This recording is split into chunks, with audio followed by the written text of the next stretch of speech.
Overall, what was just your takeaway watching the film from Saturday? Obviously, a close win, but what was the takeaway offensively? Just try and start faster, clean up the self-inflicted mistakes, and I mean they're a good team. You got hats off to them, but I think there's a lot of stuff on tape we know that we inflicted on ourselves and that we can improve upon. And honestly, yeah, just continue to improve upon this week and going into next week. Back-to-back games kind of go down to the wire. You got to make plays late to win them. I mean, how helpful is that? Maybe moving forward to the rest of the season. Yeah, I think it gives you the confidence to know that when it comes to crunch time, when even if when adversity's hitting and all that, that when it's time to make plays, you're still able to make those plays, and you have enough composure and enough wherewithal to still fall back on your training and your technique and go make those plays. And it's definitely good for the confidence. Greg, what's your thoughts on Kansas this week? Yeah, it's a really solid football team. Going all the way into Florence, it's going to be a tough atmosphere. It's homecoming, I heard. I know it's sold out, all that. So it'll be a great atmosphere to go to. And yeah, I mean they're good, sound football team. Really good in the run game and also the explosive pass game. And then their defense is really solid. A lot of good tacklers everywhere, good cover guys, good corners on the edges, great field backer. I don't dug much into the D line, but I'm all about the secondary. But they're a real well-rounded football team that can attack in many ways on offense and defense. They've really improved the last couple of years, haven't they? I mean, Oh, it's become a tough game for you guys. tremendously, yeah. They're definitely a very formidable opponent in the Big 12 for not just us, but for anybody. What do you remember about that game 2 years ago? It was late, tight late. The last time y'all were up there. Yeah, I remember it was a dreary day. We started slow, and I remember Caleb Williams taking the ball from the running back, I think it's Kenny Brooks, and took off, and that kind of sealed the game. It's one of the crazier plays I've ever seen, but honestly, doesn't have a whole lot to do with this year anymore.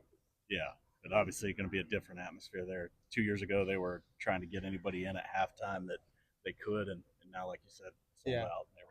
Yeah, definitely. No, I mean, yeah, it's a testament to how much they've improved over the last just 2 years, and yeah, people like watching good football, and they're a good football team, so there's going to be a sold out stadium.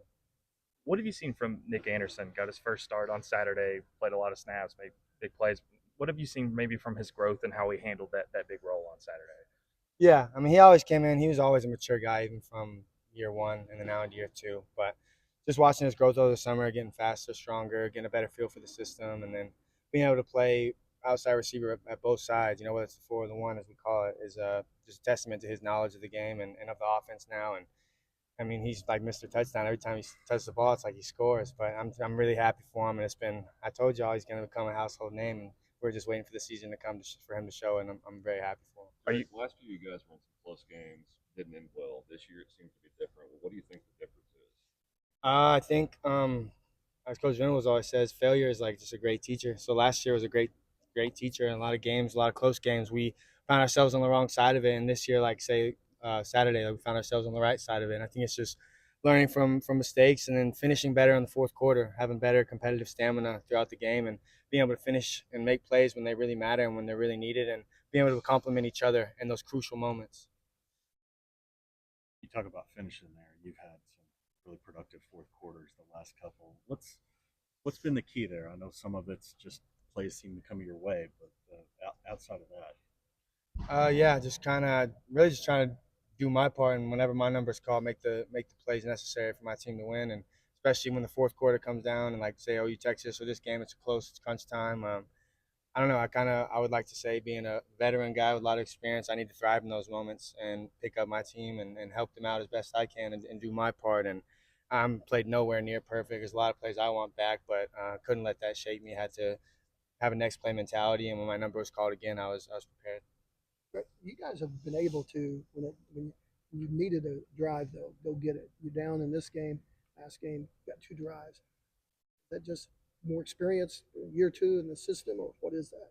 Yeah, I think so, and just a trust in each other and a belief in our coaches, the players are calling, a belief in each other to do everyone's going to do their part, and knowing that who we got around us as our teammates, how good everyone is, that we feel and trust them, so that we feel that everyone's going to do their part, and just yeah, having that confidence that we could score at any moment, and when we don't, obviously we're disappointed. But guess what? There comes another series. Here comes another opportunity. So you got to flush that one and look forward to the next one. Did you talk to the team before the game? I thought Brent mentioned that you might have said something to the team before the No, I didn't talk to him pregame. game. I Okay. talked to him coming out of halftime. Just talked to the offense in a little huddle just briefly, and then Have is that how's that kind of transition for you being the kind of guy that's going to step up and talk to the team. Is that how you've always kind of been, or is that? No, I've always been a pretty quiet guy. Kind of just work hard, keep my head down. But I've always said, like, as you get older, it kind of becomes like your duty to the team, having experience, having been through a lot, to be that voice of reason, to be that guy that's, hey, I've been here before. This is what it looks like. This is what it doesn't look like, and kind of step into that role for everyone else. And yeah. Is that a this year thing or last year? Or Last couple years, I mean, just kind of just whenever the opportunity presents itself. It's really not one of those things you can like, I guess, quantify, but it's like it happens when it happens. Greg, what specifically did you guys look at from Saturday offensively that you think you can clean up moving forward? Specifically, let's see, just sustaining blocks better, less drops in pass game at all positions.